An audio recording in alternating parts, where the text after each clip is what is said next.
নমস্কাৰ, Assamese girl new creation চেনেলৰ মোৰ অন্য এটি ভিডিঅ'লৈ আপোনালোক সকলোকে স্বাগতম জনাইছোঁ। সকলোকে সুপ্ৰভাত। প্ৰথমে মোৰ ইউটিউব চেনেলৰ যোগেৰে সকলোকে ৭৮তম স্বাধীনতা দিৱস উপলক্ষে আন্তৰিক শুভেচ্ছা জ্ঞাপন কৰিলোঁ। এয়া মোৰ সৌভাগ্য যে আজি এই মহান দিনটোত মই দুআষাৰ কথা আগবঢ়াবলৈ আপোনালোকক সুবিধা পাইছোঁ।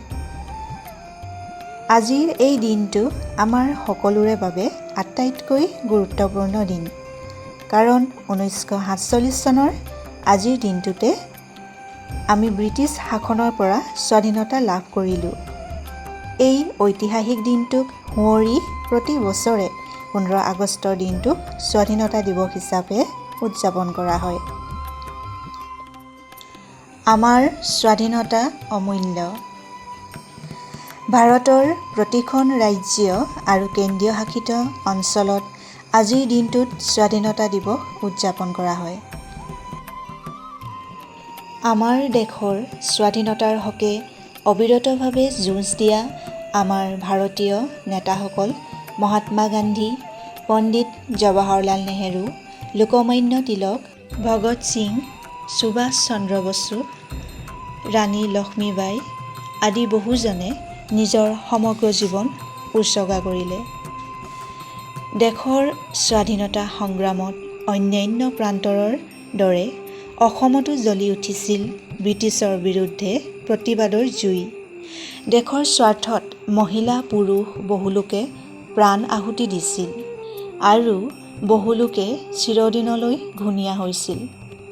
কুশল কোঁৱৰ, মণিৰাম দেৱান, মুকুন্দ কাকতি, ঠগীসোঁত আদিৰ প্ৰাণ ত্যাগে স্বাধীনতা আন্দোলনক তীব্ৰতৰ কৰি তুলিছিল। অসমত পুৰুষৰ দৰেই মহিলাসকলো ঘৰৰ চাৰিওবেৰৰ পৰা ওলাই আহি এই স্বাধীনতা আন্দোলনত সক্ৰিয়ভাৱে অংশগ্ৰহণ কৰি দেশপ্ৰেমৰ বিভিন্ন পন্থাৰে ব্ৰিটিছৰ বিৰুদ্ধাচৰণ কৰিছিল। ইয়াৰে বহুকেইগৰাকীয়ে নিজৰ প্ৰাণ আহুতি দিছিল। ব্ৰিটিছৰ বিৰুদ্ধে অসীম সাহসেৰে যুঁজি প্ৰাণ আহুতি দিয়া অসমৰ কনকলতা বৰুৱা তেওঁ এগৰাকী মৃত্যু বাহিনীৰ সক্ৰিয় সদস্য আছিল।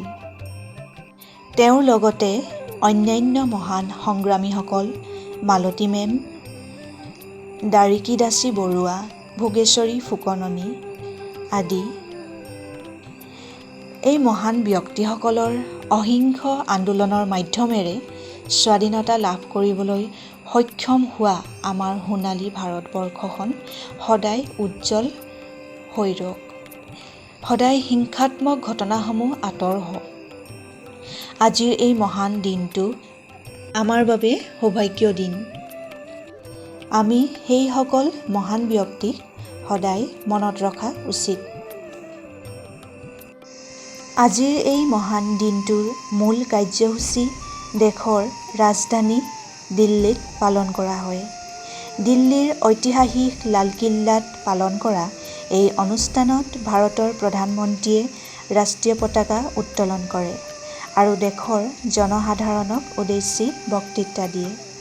এই মহান দিনটো দেশৰ সকলো অংশতে পতাকা উত্তোলন, পেৰেড তথা বিভিন্ন সাংস্কৃতিক অনুষ্ঠানেৰে পালন কৰা হয়। দেশৰ প্ৰধানমন্ত্ৰীয়ে ভাৰতীয় স্বাধীনতা আন্দোলনৰ নেতাসকলৰ প্ৰতি শ্ৰদ্ধা নিবেদন কৰে আৰু ভাৰতৰ ৰাষ্ট্ৰীয় সংগীত জন গণ মন গোৱা হয়।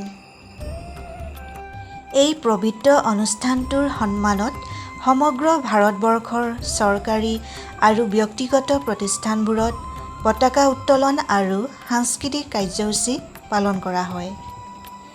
বিদ্যালয় আৰু মহাবিদ্যালয়বোৰতো পতাকা উত্তোলনৰ লগতে সাংস্কৃতিক অনুষ্ঠানৰ আয়োজন কৰা হয়। বৃহৎ সংখ্যক বিভিন্ন আকৃতিৰ ৰাষ্ট্ৰীয় পতাকা দেশৰ প্ৰতি থকা আনুগত্যৰ প্ৰতীকী ৰূপত ব্যৱহাৰ কৰা হয়।